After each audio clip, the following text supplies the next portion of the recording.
Hello नमस्कार, कैसे हैं आप सभी का स्वागत है आपके अपने यूट्यूब चैनल एकेडमी उत्थान में। और मैं हूं श्रेया राज। तो फटाफट जुड़ जाइए मेरे साथ, क्योंकि आज क्विज नंबर 9 होने वाला है। तो आपको इस क्विज में लगातार भाग लेना है, क्योंकि आप इससे कुछ ना कुछ नया तो ज़रूर सीखेंगे। अगर आप पहले से जानते हैं तो आपका रिवाइज हो जाएगा, और जो आप नहीं जानते वो आप सीख के जाएंगे। इसीलिए मैं हमेशा आप लोगों से कहती हूँ कि अगर आप किसी भी कंपटीशन एग्ज़ाम की तैयारी कर रहे हैं, या किसी भी एग्ज़ाम की, कोई भी एग्ज़ाम हो, कोई बंदिश नहीं है, तो आप ज़रूर इस क्विज को दें, लाइव देखें हर शाम 4 बजे, क्योंकि ये हर शाम 4 बजे लाइव होता है। आप आंसर्स करें, मुझे बताएं कि आपने कितना सही किया है। और ऐसे करते करते एक दिन अगर आप आज 10 सही करेंगे तो कल 15 भी करेंगे, और परसों 20 भी करेंगे। जैसा कि आपको 20 क्वेश्चन यहाँ दिख रहा है, लेकिन जब मैं इसका पोस्टमार्टम करूँगी, इसका डिटेल बताऊँगी, तो ये यहाँ 50+ रहेगा। तो इसीलिए आप हर रोज़ जुड़िए, अपने दोस्तों को भी जोड़ लीजिए। और अगर आप चैनल पर नए हैं तो चैनल को सब्सक्राइब करना बिल्कुल मत भूलिएगा। बेल आइकन को प्रेस कर दीजिए, ताकि मेरी जो भी नई वीडियोज आए, जो भी नोटिफिकेशन आए, वो आप पर सबसे पहले पहुंचे। तो सबसे पहले तो इसे देखिए, और उसके बाद अगर अच्छा लगे तो लाइक ज़रूर कीजिएगा, कमेंट करके ज़रूर बताइएगा। और मैं सबसे पहले बता देती हूँ कि कुछ लोग कहते हैं कि वीडियो मैम क्लियर नहीं दिखता, तो मैं यहाँ बताती हूँ कि यूट्यूब के साइड में जब आप वीडियो ऑन करेंगे तो आपको 3 डॉट्स इस तरह के दिखाई देंगे। आप उस पर क्लिक करें और वीडियो क्वालिटी आ जाएगा। तो आप हमेशा 480 क्वालिटी करके व्हाइट बोर्ड की वीडियो देखें। तो आप अपनी वीडियो क्वालिटी जो है वो 480 कर लें, या इससे भी प्लस कर लें। सिर्फ मेरी ही क्लास नहीं, अगर आप किसी भी व्हाइट बोर्ड की, जैसे एक स्मार्ट बोर्ड होता है, एक व्हाइट बोर्ड होता है, तो आप किसी भी व्हाइट बोर्ड की क्लास ले रहे हैं तो आप वीडियो क्वालिटी को प्लीज़ 480 करके ही देखें। इससे एक तो आपको चीज़ें क्लियर दिखाई देंगी, और दूसरी बात यह होगी कि आपके आई को किसी प्रकार इफेक्ट नहीं पहुँचेगा। तो इसीलिए मेरी आपसे गुजारिश है, निवेदन है कि आप 480 करके वीडियो को देखें, तब आपको सब कुछ साफ साफ दिखाई देगा। तो चलिए, और एक बच्चे कह रहे थे कि मैम रेड इंक का यूज कीजिए। चूँकि रेड इंक दिखाई नहीं देता, इसलिए मुझे ब्लैक ही करना पड़ जाता है, उनके लिए सॉरी, क्योंकि रेड इंक भी दिखाई बिल्कुल भी नहीं देगा। तो चलिए अब स्टार्ट करते हैं। आप लोग फटाफट आंसर दीजिएगा, फटाफट जुड़ जाइए अब आप। और अब देखते हैं क्विज नंबर 9 का आज निपटारा ही कर देते हैं।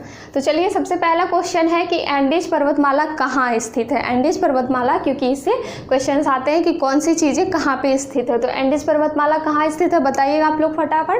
तो मैं बताती हूँ कि एंडीज पर्वतमाला दक्षिण अमेरिका में स्थित है। दक्षिण अमेरिका में एंडीज पर्वतमाला स्थित है।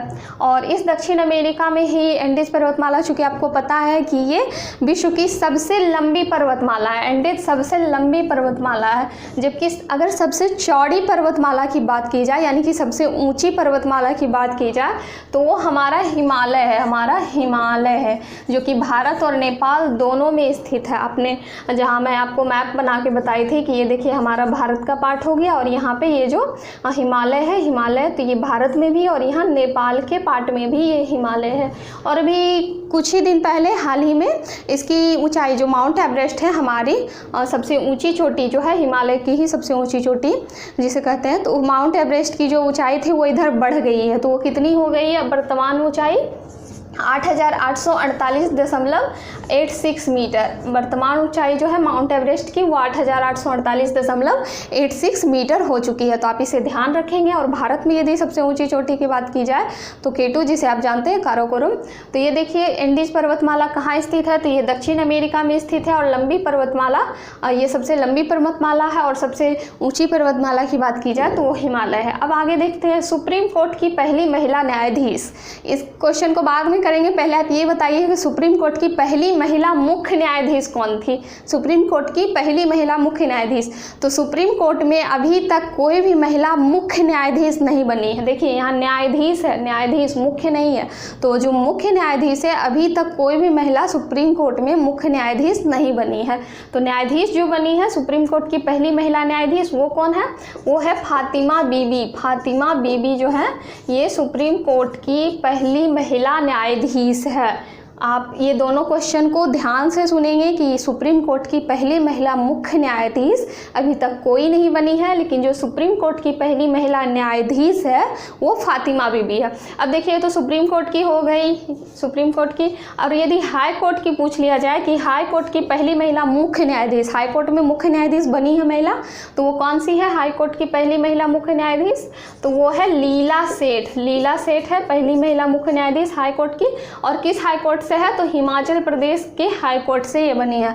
और हाल ही का एक क्वेश्चन है कि तेलंगाना उच्च न्यायालय की पहली महिला मुख्य न्यायाधीश कौन बनी है? तेलंगाना उच्च न्यायालय। ये क्वेश्चन अभी के लिए बहुत फेमस है और हर एग्जाम्स में पूछा जाता है। तो तेलंगाना उच्च न्यायालय की मुख्य न्यायाधीश कौन है? तो हीमा कोहली जो बनी है वो तेलंगाना उच्च न्यायालय की पहली महिला मुख्य न्यायाधीश बनी है। अब आगे देखिए थर्ड नंबर क्वेश्चन, काकोरी कांड कब हुआ था? काकोरी कांड ये भारत के इतिहास से रिलेटेड क्वेश्चन है, तो आप बताइएगा काकोरी कांड कब हुआ? ये हुआ 9 अगस्त 1925 को। 9 अगस्त 1925 को काकोरी कांड हुआ। यूपी का एक जिला था, यूपी का एक क्षेत्र था काकोरी कांड। अगर कोई यूपी से होंगे तो वो जानते होंगे, काकोरी नामक एक क्षेत्र था जहाँ की ट्रेन डकैती की गई। यानी कि आपको पता है कि 1925 में भारत में स्वतंत्रता संग्राम चल रहा था, भारत को आज़ादी दिलाने की कोशिश की जा रही थी अलग अलग क्रांतिकारियों के द्वारा। तो उसी में जो एक चंद्रशेखर आज़ाद थे, चंद्रशेखर आज़ाद, आपने इनकी सीरियल मूवी भी देखी होंगी, बहुत महान व्यक्ति थे चंद्रशेखर आज़ाद। और उनके जो साथी थे जिसमें कि अशफाक उल्ला खां, राम प्रसाद बिस्मिल, इन सब ने मिलकर एक ब्रिटिश सामान जिसमें जा रहा था, ब्रिटिश ट्रेन जो थे उसे डकैती कर लिया, उसे लूट लिया उस ट्रेन को। जिसके बाद क्या हुआ कि इन सब की गिरफ्तारी भी हुई, क्योंकि ये जब भाग रहे थे तो इनका कुछ सामान, एक क्रांतिकारी का जो पोस्टर होता है जिसे आप तिरंगा कह सकते हैं, तिरंगा नहीं झंडा जिसे आप कह सकते हैं, तो वो गिर गया था। जिसकी वजह से अंग्रेज़ों ने, ब्रिटिश ने इन्हें पहचान लिया कि आखिर ये किस दल से हैं, ये कौन है। और इसी क्रम में राम प्रसाद बिस्मिल और ये जो अशफाक उल्ला खां सब थे, इनकी फांसी हो गई, इन्हें फांसी हो गई। और इसी तरह से इसीलिए ये जो काकोरी कांड है ये 9 अगस्त 1925 के दिन हुआ था। ये इतिहास का एक प्रमुख क्वेश्चन है, आप इसे ध्यान में रखिएगा। अब देखिए बंगाल विभाजन भी हिस्ट्री से रिलेटेड है। तो ये कब हुआ आप बताइए और क्यों हुआ? तो बंगाल विभाजन जो है 1905 ईस्वी में लॉर्ड कर्जन बंगाल विभाजन 1905। ये अंग्रेज लोग अपने नाम के आगे लॉर्ड लगाए रहते हैं, खुद को ही भगवान बना देते हैं। तो बंगाल विभाजन जो हुआ 1905 ईस्वी में लॉर्ड कर्जन के शासनकाल में हुआ। और किस लिए हुआ? स्वदेशी आंदोलन जो है उन्हीं के खिलाफ, स्वदेशी आंदोलन के खिलाफ किया इन्होंने, बंगाल का विभाजन कर दिया 1905 ईस्वी में लॉर्ड कर्जन। अब देखिए जब बंगाल विभाजित हो गया, लेकिन कुछ ही सालों बाद यानी कि 1911 में ही जब लॉर्ड हार्डिंग आए, तो लॉर्ड हार्डिंग के शासनकाल में ये जो बंगाल विभाजित हुआ था यानी कि टुकड़ों में बटा था, उसे एक कर दिया गया। तो यदि क्वेश्चन आए कि बंगाल विभाजन कब हुआ, तो 1905 में। किसके शासनकाल में? तो लॉर्ड कर्जन के शासनकाल में। और यदि पूछा जाए कि बंगाल विभाजन को कब रद्द कर दिया गया, यानी कि कब बंगाल विभाजन को समाप्त कर दिया गया, तो 1911 ईस्वी में। किसके शासनकाल में? तो लॉर्ड हार्डिंग के शासनकाल में। और स्वदेशी आंदोलन के खिलाफ ही बंगाल विभाजन हुआ था। अब देखिए एक क्वेश्चन है, हॉर्नबिल महोत्सव कहाँ मनाया जाता है? हॉर्नबिल एक महोत्सव है और ये कहाँ मनाया जाता है? तो भारत के जो पूर्वोत्तर राज्य जिसे नागालैंड कहते हैं, तो भारत के नागालैंड में ये मनाया जाता है हॉर्नबिल महोत्सव, ये वहाँ का एक फेस्टिवल है। उसके बाद देखिए छठा नंबर क्वेश्चन है कि केंद्रीय आलू रिसर्च सेंटर कहाँ स्थित है? केंद्रीय आलू रिसर्च सेंटर कहाँ स्थित है? तो ये है आलू रिसर्च सेंटर शिमला में स्थित है, ये शिमला में स्थित है। और यदि गोल क्रांति का संबंध आपसे पूछ लिया जाए कि गोल क्रांति का संबंध किससे है, तो ये भी आलू से संबंधित है, आलू से संबंधित है गोल क्रांति। और केंद्रीय आलू रिसर्च सेंटर शिमला में। अब यदि पूछ लिया जाए कि केंद्रीय चावल रिसर्च सेंटर कहाँ है, चावल अनुसंधान संस्थान, चावल रिसर्च सेंटर कहाँ स्थित है, तो आप लगाएंगे कटक उड़ीसा में है चावल अनुसंधान संस्थान। इसे भी आप ध्यान में रखिएगा, ये दोनों क्वेश्चन पूछे जाते हैं। उसके बाद ये देखिए कैच लेते समय हाथ का पीछे करना, ये न्यूटन का कौन सा गति नियम है? क्योंकि न्यूटन का 3 गति नियम जो है और तीनों से क्वेश्चंस आते हैं, साइंस का ही फेमस क्वेश्चन है। तो कैच लेते समय हाथ पीछे करना, ये कौन से गति का नियम है? तो आप इसे ध्यान में रखेंगे, ये न्यूटन का द्वितीय गति नियम है, द्वितीय गति नियम है, सेकेंड लॉ है न्यूटन का, कैच लेते समय हाथ को पीछे करना, जिसे आप संवेग संरक्षण का सिद्धांत भी कहते हैं, संवेग सिद्धांत भी कहते हैं। तो ये द्वितीय नियम को ही संवेग संरक्षण का सिद्धांत कहा जाता है। F = ma, F = ma। आप इसे याद कैसे रखेंगे? फादर = मा, माँ, फादर बराबर माँ, F बराबर ma, संवेग संरक्षण का सिद्धांत है, ये न्यूटन का द्वितीय गति नियम है। अगर फर्स्ट गति नियम की बात की जाए, क्योंकि न्यूटन ने 3 गति नियम दिया था, तो यदि फर्स्ट की बात की जाए तो फर्स्ट में क्या था कि अगर कोई वस्तु को किसी दिशा में फेंका जाए, स्वतंत्र दिशा में, तो अगर उस पर कोई बाहरी बल ना लगे, यानी कि आपने एक बॉल फेंक दिया और उसको आप जब तक रोकेंगे नहीं तो वो बॉल अपने आप नहीं रुकेगा। जैसे कि आपको पता है कि अगर अभी हम बॉल खेलते हैं तो बाहरी बल उस पर लगता है, हवा का दबाव लगता है, घर्षण बल लगता है, जिसके कारण वो रुक जाता है। तो उसी में कहना था उनका कि यदि किसी वस्तु को स्वतंत्र अवस्था में छोड़ दिया जाए और इस पर अगर कोई बाहरी बल आरोपित नहीं किया जाए, बाहरी बल नहीं लगाया जाए, तो वो वस्तु अपनी दिशा में स्वतंत्र अवस्था में ही तब तक चलती जाएगी जब तक पर कि उस पर कोई बाहरी बल नहीं लगाया जाएगा। तो ये न्यूटन का फर्स्ट गति नियम था। और इसी में उदाहरण के रूप में लिया जाता है कि बस रुकने के बाद आदमी का आगे की ओर झुकना, पीछे की ओर झुकना, ट्रेन रुकने के बाद कूदने पे गिर जाना, ये सभी इसी गति नियम था। और द्वितीय गति नियम तो ये होगा। और अगर तीसरे गति के नियम की बात की जाए तो वो है क्रिया के विपरीत प्रतिक्रिया, यानी कि हम यदि किसी पर जिस प्रकार से बल लगाएंगे, जितना बल लगाएंगे, वो वस्तु भी हम पर उतना ही बल लगाएगी। इसका उदाहरण रॉकेट ले लिया जाता है कि रॉकेट को जब छोड़ा जाता है तो वो धरती पर ही उतना ही बल लगाता है, इसीलिए वो ऊंचाई की और उतना ही उड़ता है। कुआं से पानी खींचने में जो बल हम लगाते हैं बाल्टी पे, बाल्टी भी हम पे लगाती है। तो ये चीज़ें न्यूटन के बैलगाड़ी वाला हो गया। तो ये न्यूटन के तृतीय गति नियम का उदाहरण था। तो मैंने आपको तीनों बताए हैं, आप इसे ध्यान में रखिएगा। अब देखिए 8वां नंबर क्वेश्चन है कि गुरु गोविंद सिंह की 354वीं जयंती मनाई गई, वो कौन से गुरु थे। यानी कि हाल ही का ये क्वेश्चन है कि गुरु गोविंद सिंह की जनवरी में जो मनाई गई थी 354वीं जयंती मनाई गई, तो वो सिख के कौन से गुरु थे। तो ये सिख के 10वें गुरु थे गुरु गोविंद सिंह। सिख के 10वें गुरु गोविंद सिंह थे। और इन्हीं की पवित्र पुस्तक है गुरु ग्रंथ साहिब, इनकी ही प्रमुख पुस्तक है गुरु ग्रंथ साहिब। और हर साल आपने देखा होगा कि हर साल इधर से ही शुरू हो गया है प्रकाश वर्ष मनाया जाना, प्रकाश पर्व मनाया जाना। तो इन गुरु गोविंद सिंह की जयंती पर ही प्रकाश वर्ष के रूप में इसे मनाया जाता है। आप इसे भी ध्यान में रखेंगे, प्रकाश वर्ष के रूप में किनकी जयंती मनाई जाती है, तो गुरु गोविंद सिंह की जयंती। और गुरु गोविंद सिंह ने ही 1699 ईस्वी में खालसा पंथ की स्थापना की थी। खालसा पंथ की स्थापना की थी गुरु गोविंद सिंह ने ही इसकी स्थापना की थी। और एक क्वेश्चन आता है कि गुरु गोविंद सिंह ने ही, आप ध्यान से सुनिएगा, गुरु गोविंद सिंह ने ही सिखों को 5 ककार दिया था। 5 ककार, जिसमें कि था कि केस, कंघा, कृपान, कटार और कच्छा, इस तरह से था। 5 ककार गुरु गोविंद सिंह ने दिया। तो आप इसे ध्यान रहेंगे, कभी कभी आता है कि 5 ककार किसने दिया, तो गुरु गोविंद सिंह ने। ये 10वें गुरु थे। गुरु ग्रंथ साहिब जो पवित्र पुस्तक है, ये उनकी रचना किया था। और प्रकाश वर्ष इन्हीं के जन्म दिवस के रूप में मनाया जाता है, जयंती के रूप में। और खालसा पंथ की स्थापना भी इन्होंने की थी।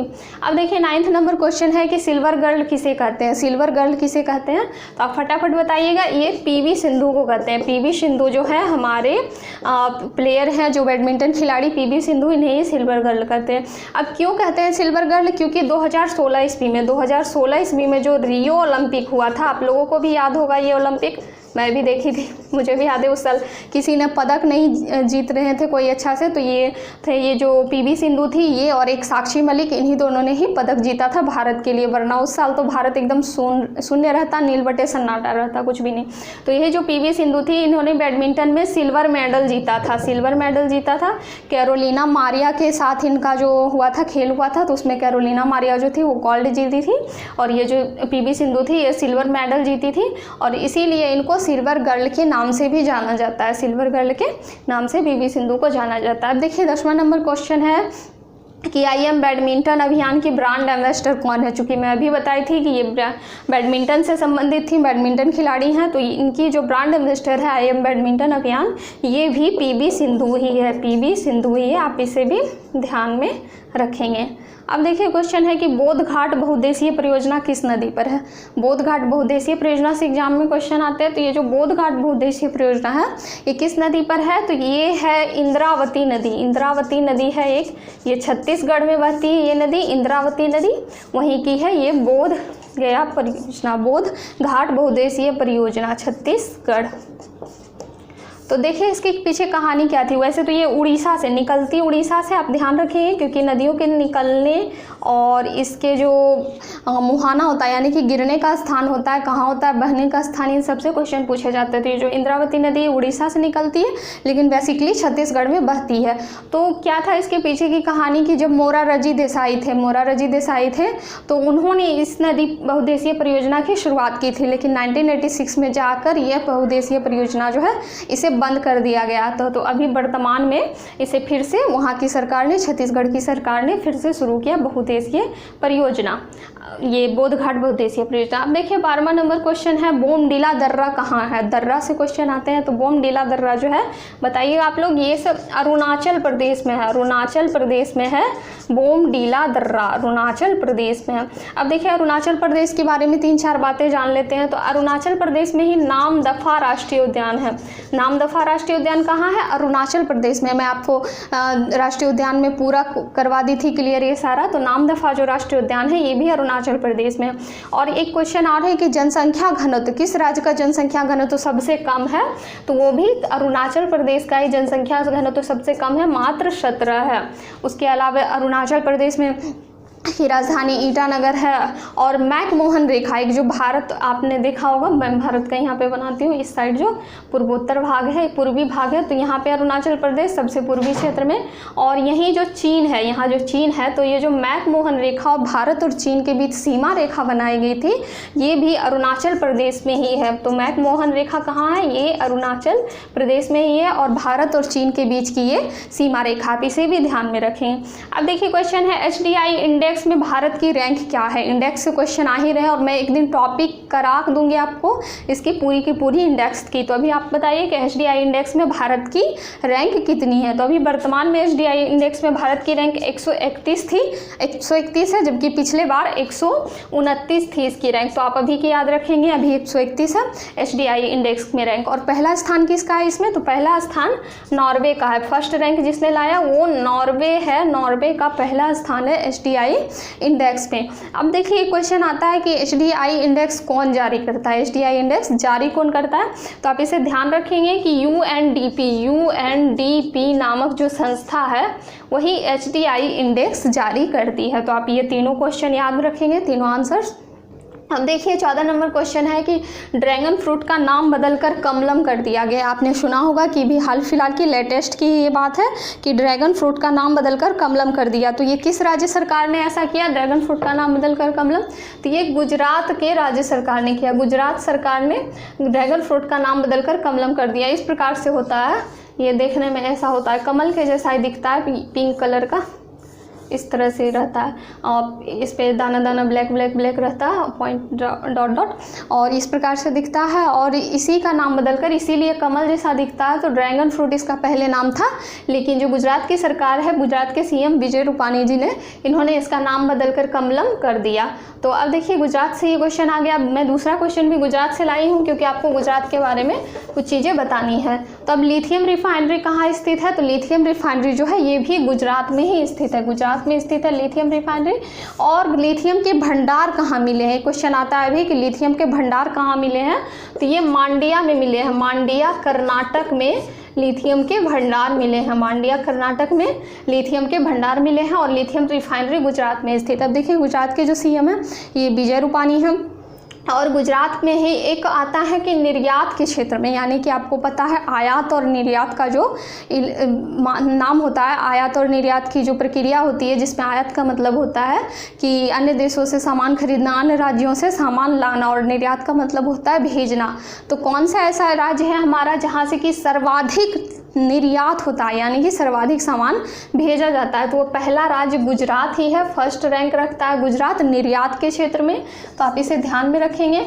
और उसके बाद फिर ये जो गुजरात है, गुजरात की जो तटीय सीमा की लंबाई है, मैं आपको पहले ही बताई थी कि सबसे लंबी तटरेखा वाला राज्य कौन सा है, तो ये भी गुजरात ही है। सबसे लंबी तटरेखा वाला राज्य, सबसे लंबी तटीय रेखा है इसकी, गुजरात की है। और ये निर्यात में फर्स्ट रैंक रखता है, लिथियम भंडार है, और इसका नाम बदलकर कमलम कर दिया गया है ड्रैगन फ्रूट का। अब देखिए चूँकि मैं 15 क्वेश्चन के बाद दिवस से क्वेश्चन ला रही हूँ आज, तो इम्पोर्टेंट लगभग सारे हो ही गए हैं। तो अब मैं कल से क्या करूँगी, कोई अलग चीज़, जैसे कि कोई इस भी ले आऊँगी जिसके कि स्थापना के दिवस को इस तरह से मैं ले आऊँगी। तो आज देखिए क्या है, सुशासन दिवस।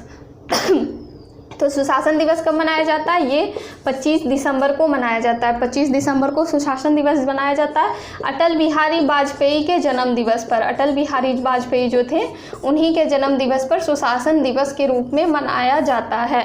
अब देखिए हाल ही में नरेंद्र मोदी जो हमारे अभी पीएम हैं, उन्होंने 25 दिसंबर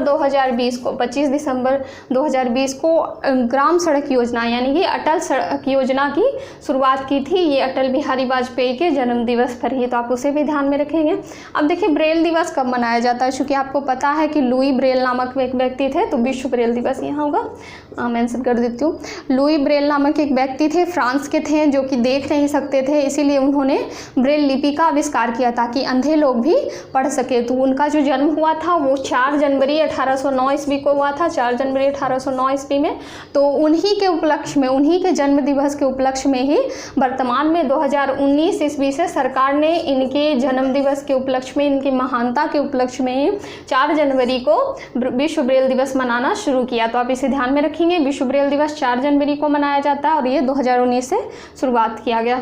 अब है विश्व कैंसर दिवस कब मनाया जाता है? तो ये जो विश्व कैंसर दिवस है ये 4 फरवरी को मनाया जाता है। 4 फरवरी को मनाया जाता है, जिसमें कि कैंसर के रोकथाम के लिए बताई जाती है, जागरूकता फैलाई जाती है, और किसी को अगर हो गया तो उसके इलाज के लिए तो इस प्रकार से एक अभियान चलाया जाता है कि लोगों को किस प्रकार जागरूक किया जाए। और इस साल की जो विश्व कैंसर दिवस की थीम थी वो क्या थी, तो इसे आप ध्यान में रखिएगा, ये मेन क्वेश्चन है। तो ये क्वेश्चन थे कि I am and I will, इसका जो थीम था ये 2021 का जो 4 फरवरी को मनाया गया। इसका मतलब कि मैं हूँ और मैं रहूँगा, यानी कि कैंसर को हराकर मैं हूँ और मैं रहूँगा, ये इसकी थीम थी। तो आप इसे ध्यान में रखिएगा।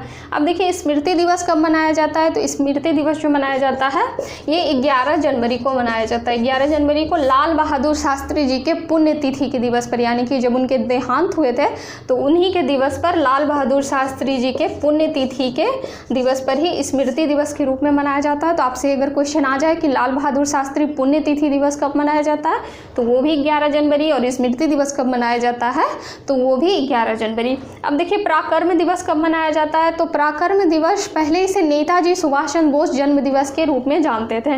ये 23 जनवरी को मनाया जाता है, और इस बार जो सुभाष चंद्र बोस की 125वीं जयंती, 125वीं बर्थडे जब थी, 125वीं जयंती जब मनाई गई थी, तो पराक्रम दिवस के रूप में मनाया जाना शुरू कर दिया गया। नेताजी सुभाष चंद्र बोस जन्म दिवस भी आ सकता है, ये भी 23 जनवरी, और पराक्रम दिवस ये भी 23 जनवरी। और कौन सी जयंती थी इस बार? तो 125वीं जयंती मनाई गई। तो देखिए आज आपके ये 20 क्वेश्चन कंप्लीट हो गए हैं। आई होप आपने बहुत कुछ इससे सीखा होगा, और आपको भी पहले से बहुत सारी चीज़ें आती होगी जिनका कि रिवीजन हो गया।